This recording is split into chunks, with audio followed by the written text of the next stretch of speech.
Welcome back to Simplifying Synthesis, the channel where we look at complex organic chemistry and explain how it works.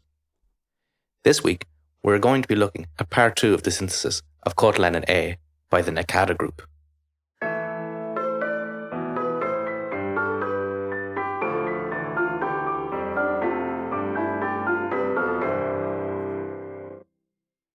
In the previous video, we covered the retrosynthesis of Cotylenin A and also the synthesis of the advanced intermediate cotylenol. In this video, we are going to look at the synthesis of the carbohydrate fragment and the endgame where they couple this to cotylenol and complete the synthesis of Cotylenin A. So let's continue by looking at the synthesis of the Glycosyl donor. The first step was to functionalize the anomeric position with the leaving group which could be activated later. To do this, they started with glucose pentacetate, which was activated with boron trifluoride. This promotes the anomeric acetate to leave and forms an oxocarbenium intermediate. Anchimeric assistance from the acetate group at the 2 position controls the selectivity by forming a 5-membered ring which blocks the bottom face and forces the thiophenol group to attack from the top and form the beta-thioglycoside, which is the kinetic product compared to the more thermodynamically stable alpha-thioglycoside. Taking this thioglycoside forward, the authors then started an extended sequence of protecting group manipulation, which is very typical of carbohydrate chemistry. First, they deprotected the acetate groups using sodium methoxide in methanol. This was then reacted with anisaldehyde dimethyl acetal to selectively form an acetal group between C4 and C6. This selectivity arises from the greater stability of the 6-membered ring. The C3 position was then protected as a TBS group, and the C2 position was benzylated.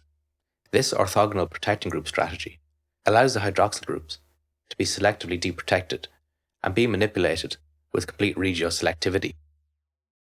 Reaction with dibal selectively reduced the acetal to leave the PMB group on the C4 oxygen and a free hydroxyl group at the C6 position, which was methylated with methyl iodide. Oxidation with DDQ then deprotected the C4 position, which was oxidized using Des-Martin periodinane to generate a carbonyl group. Acidic deprotection of the TBS group with PTSA then exposed the free C3 hydroxyl group. This then took part in a cascade sequence of acetalization-epoxide-opening. This begins with the nucleophilic attack of the hydroxyl group on the aldehyde to form a hemiacetal intermediate, which then reacts with the carbonyl group of the carbohydrate, which was protonated by CSA. This forms a 5-membered ring and a new hemiacetal group, with a free hydroxyl group, which once again acts as a nucleophile, this time towards the protonated epoxide, which triggers the displacement of the tosylate group to form the terminal epoxide, together with the bis-acetal system, which completed the synthesis of the Glycosyl donor. With this in hand, the authors then proceeded to the endgame of the synthesis. Cotylenol was reacted with acetic anhydride, which was successful in acetylating only one of the 2 possible hydroxyl groups, leaving the other hydroxyl group free to act as the glycosyl acceptor. To carry out this glycosylation, the authors had to resort to unusual activation conditions to perform the reaction, as typical methods to activate the thioglycoside resulted in the decomposition of the Glycosyl donor. This method involves reacting a diazo compound with a rhodium catalyst to generate a carbene. This acts as an electrophile, and the thiol group of the Glycosyl donor reacts with it to form a sulfonium ylide. This is protonated by collodionium triflate, which promotes the expulsion of the sulfonium moiety to form the oxocarbenium intermediate.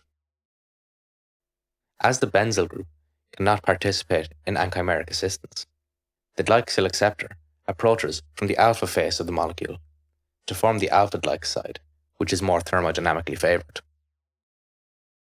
With this key bond formed, the final reactions of the synthesis were the deprotections. The first, using methyl lithium to deprotect the acetate group, which was highly sterically hindered and resistant to more usual methods of deprotection. The TMS group was deprotected with TBAF, and the benzyl group at the 2 position of the carbohydrate moiety was deprotected using catalytic hydrogenation, using palladium and carbon and hydrogen gas. This completed the synthesis of Cotylenin A, which was produced in a final yield of 5.7 milligrams, with 25 steps in the longest linear sequence. Highlights of this synthesis include the palladium-promoted alkylation reaction, the newly developed reducing agent, the cascade acetalization-epoxide sequence, and a rarely used rhodium-promoted glycosylation. That's everything from this week's simplifying synthesis. If you enjoy these videos, please like and subscribe, and if you have anything you'd like to see, let me know in the comments down below. I will be back again next week, where we will look at the total synthesis of deoxoapatine.